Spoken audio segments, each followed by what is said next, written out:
Hey, sweetie, my love bunny, my favorite person in the world.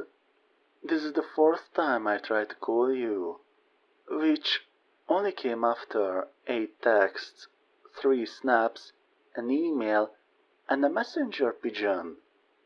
I just want to talk, honey. You're not in trouble. I just want answers. But since you haven't been picking up, I've been forced to do a little detective work. You see, I noticed a few things missing from my wardrobe. My yellow pastel hoodie, my grey workout hoodie, my blue heated hoodie. Are you seeing the pattern here? 17 hoodies, all missing. It's a ludicrous number for it to be just a coincidence, right? It's crazy that I even have 17 hoodies, but we both know there's a very valid reason behind that. You always take them. Whenever you come over, you go all raccoon, that's so a shiny thing on me. You start looking for any opportunity to snag a hoodie and flee the building.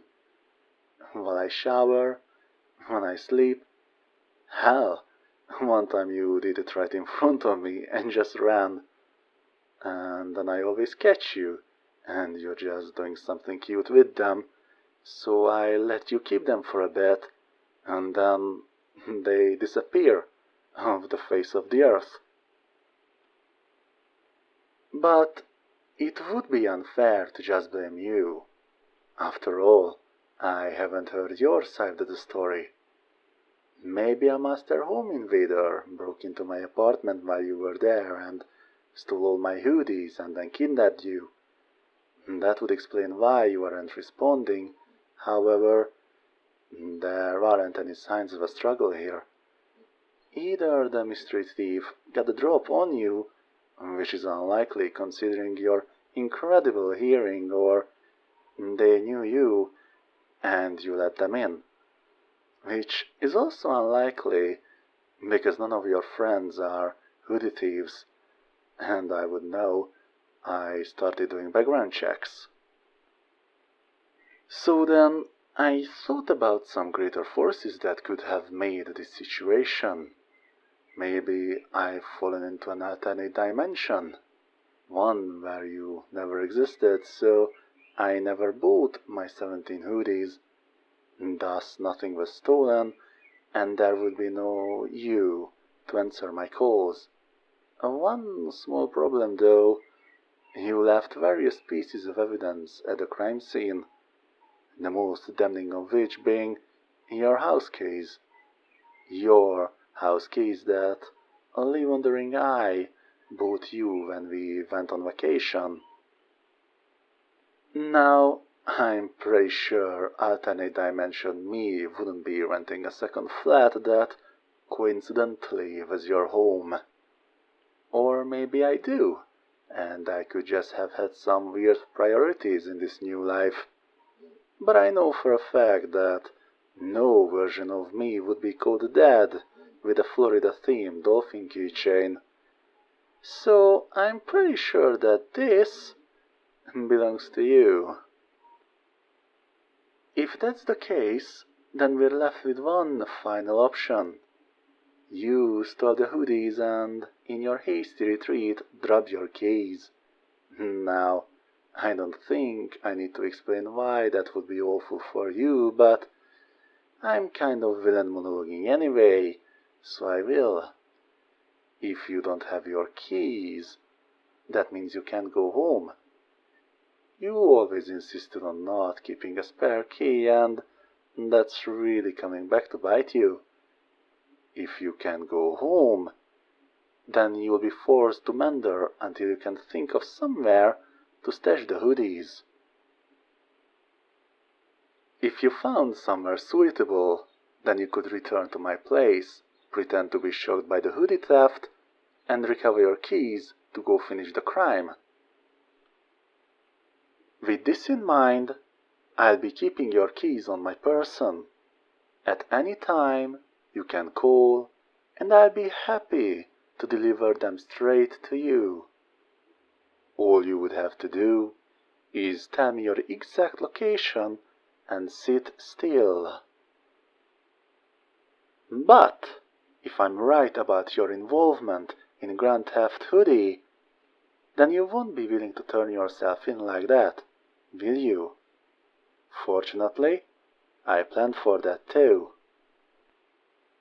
You see, sweetheart, we've been together for a long time, and I love you very much. So I've been studying you quite a bit. Mostly unintentionally, but still, I've noticed a lot of little things about you. Like what roads you prefer to avoid, what parking lots you know you can hide out in, what stores you like to look inconspicuous in, the parks you like, the shelter you visit, and here's the best one, that typically you don't carry cash. In fact, you usually keep 3 cards in your wallet. Your debit, which should be near empty by now. It's nowhere near payday, after all.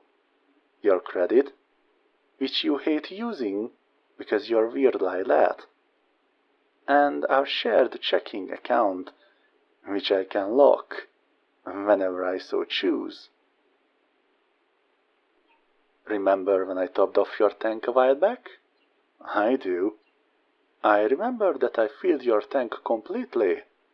Your 14-gallon tank.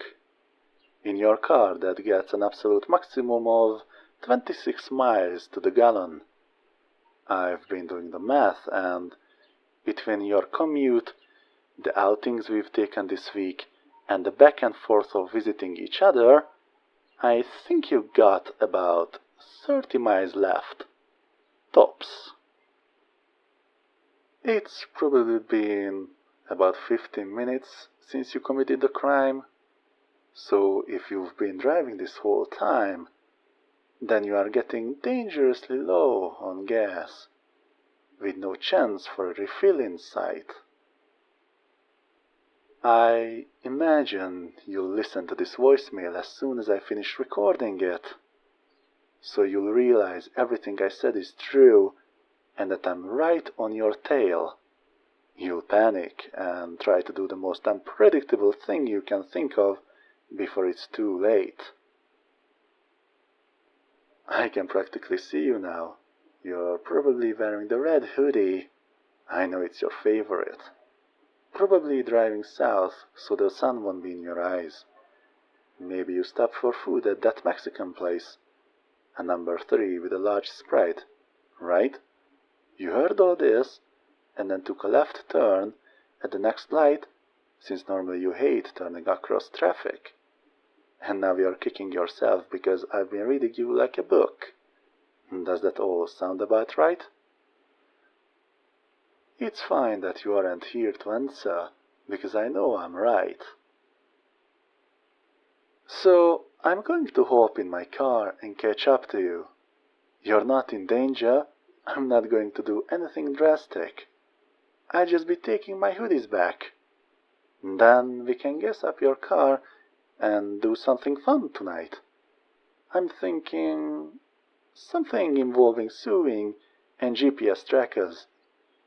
Oh well, we'll figure it out together. See you soon, honey.